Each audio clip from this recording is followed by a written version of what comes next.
Labas rytas, draugai. Žodžiu, šiandien diena, kai baigiamas objektukas, tai truputį toj trumpai papasakoju, sustoju. Papasakosiu kas kaip. Žodžiu, pas žmonės buvo biudžetas, aš papasakosiu, už kiek galima pasidaryti remončiukus. Žodžiu, pas žmogų buvo biudžetas 10 000 eurų ir manęs klausė, sako, ar su darbais, su medžiagom galima padaryti remontą. Remončiuką mes darėm svetainę, ten jinai yra, aš dabar bijau pameluot, gal koks 30 kvadratų, iki 30 kvadratų, ten svetainė su virtuvė kartu. Tai už tuos pinigus, ką mes padarėm. Ne aš padariau, ir kolegas ten, žodžiu, buvo pakeisti naują šildymo sistemą padarytą, tai nupirkti naują radiatorių, naują vamzdžiai. Darbai kainavo, aišku, irgi, sakykime, santechnika. Paskui toliau, kas dar buvo padaryta, buvo pakeista nauja grindų danga, sudėta laminatą, 12 mm storą sudėjom. Paskui, ką mes dar padarėm, įdėjom įtempamas lubas, įtempamas lubikė sudėjom, paskui šviestuvai buvo įtempamams lubams, per vidurį toks didelis. Šone ten papildomi šviestuviukai, nauja elektros instaliacija buvo padaryta, nauja instaliacija, ten automatukų nauja dėžutė padaryta buvo papildoma, gipsinė pertvarėlė buvo virtuvėje dadėta, prailginta, kad šaldytuvą galėtumėm gražiai pastatyti, buvo patvarkytos vidinios durys esamos, ten tokios senesnės, bet gryno medžio jos buvo, tai palikom. Paskui su sienom mes, ką mes darėm, mes dėjom armavimą tinkliuką, armavimą mišinį, nusiarmavom visas sienas, kad nebetrukinėtų, neišlystų įtrukimai papildomi, nes tikrai buvo senos sienos, truputį matosi vietom patrukinėję, tai jeigu ten tik užpakliavus, su laiku viskas išlystų vėl į paviršių ir vėl būtų įtrukimas. Tai dėjom armavimą fasadinį tinkliuką, užarmavom, tada dėjom gipsinį glaistą, paskui polimerinį glaistą, viską nuglaistėm ir nudažėm su plaunamais dažais. Instaliacija, plaukit, pasakiau, kad nauja buvo irgi visa atitempta, iki virtuvės nauji laidai, kambariuose visur nauji laidai, naujas razetės, jungtukai sudėti, kalidoriai, šviestuvai nauji sudėti, kas dar.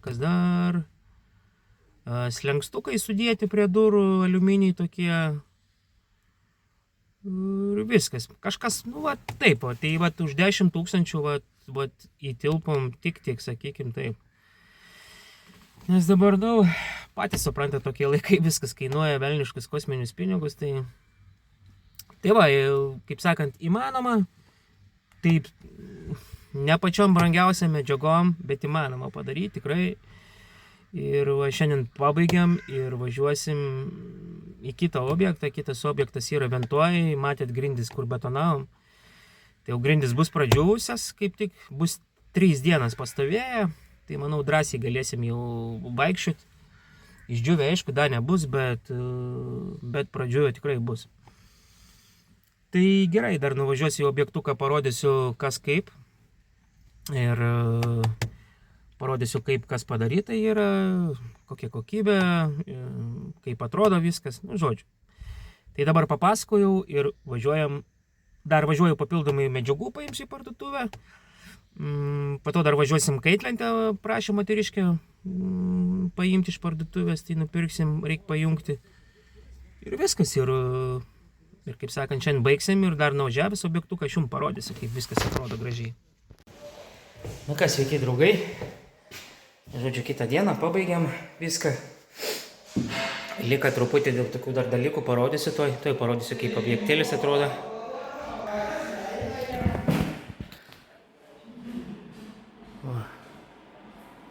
Viską išdažėm, padarėm, kaip ir minėjau. Virtuvinį biškį perdarėm tą patį seną. Įtempamas lubas visur sudėtas yra. Ventiliacija. Plytelės išklijuotas tarp baldų. Tie patys baldai išliko, čia išrinkom, vėl surinkom juos atgal. Tik po to reikės dar apsilikonint apačią, atvažiuosim kitą dieną, kai fugo visą išdžius. Grindis naujas sudėtas irgi, 12 mm laminats, storas čia yra iš tikrųjų. Čia reikės ant technikui, sakyt, dar atvažiuotų manometrą nusuktų. Ir viskas, tai va, radiatorius tokie sudėti yra. Lintusukai sudėti. Čia tas išliko senasis, nes ten labai jisai storas buvo, nenorėjom jį liesti, kad čia neišardyti pusę balkono. Čia va senelę buvom padarę, pratęsim, kad galėtų šaldytuvą pastatyti iš ten atėjus, kad nesimatytų tiesiog šaldytuvą. Kaitlentę naują uždėjom, buvo dujinė su balionu, dabar padarėm viską ant elektros, tai nebesmirdės dujom namuose žmogui, tai ir tvarkingiau, ir kvapą nebus dujų.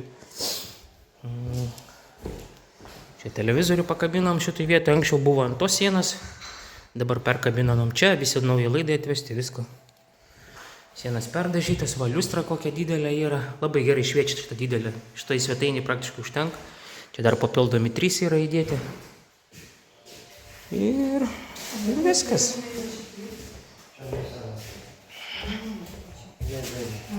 Padukai naujai uždėti, uždėjom naujus, nes tie seni buvo iš gabaliukų sudėti tokie. Duris naujas įdėjom irgi, laukinės. Tai va taip, kažkaip. Tai toks tas objektėlis, toks nedidelis, bet objektėlis vis tiek padarėm, pabaigiam. Dabar važiuosim į kitą objektą, pradėsim ten, bus didelis objektas, tai pradėsim tenais, kaip sakant, nauji objektai, naujas mintis, naujai vėjai, kaip sakant. Tai va taip. Gerai, visiems iki sekančio video. Dar užmiršau paminėti. Kitą objekčiuką mes užtrukom apie 3 savaitės kažkur. Tai moteriškė patenkinta, paklausiau, sakau, viskas gerai, viskas patiko, sakė, taip, viskas patenkinta.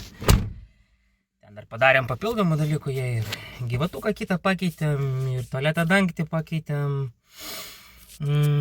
Dar kažką mes ten papildomai dar darėm. Nu, žodžiu, kad ten dar padarėm papildomai, ko jinai nebuvo prašęs, dėl ko mes nebuvom sutarę į kainą, tai žodžiu, viską, ką prašė, moteriškė padarėm, moteriškė patenkinta. Matas su šypsena išėjom, su šypsena akise, sakė, ačiū vyrai. Tai va, kažkaip taip. Nežinau, dar buvau minėjęs ar neminėjau, dėl įtempamų lubų. Tai lubos kainavo su vienu dideliu šviestuvu ir 3 mažesni šviestuviukai. Kiek ten kainavo? Beveik 800 eurų. Tai šiaip nemažai. Bet nebloga ta plevelė, žiūrėjom, viskas, jau aš esu toksai prie kabus, tai, bet, nemačiau prie ko prikipti realiai. Sienas neblogai pasiruošėm, dėl to neblogai ir viskas gavosi, iš tikrųjų, ir palei sienas gražiai atrodo, tai, aišku, mišinio daug suėjo ant sienų, nesakau, bet užtat negėda žmogui į akis pažiūrėti ir nedarėm taip, kad tik tais greičiau padaryti, priduoti ir pabėgti. Ne, mes taip nedarom. Tai va, žodžiu, kam įdomu, šitą patalpėlę, sakau, kainavo 800, be kelių eurų, ten 800 eurų su šviestuvais čia. Tai tiek.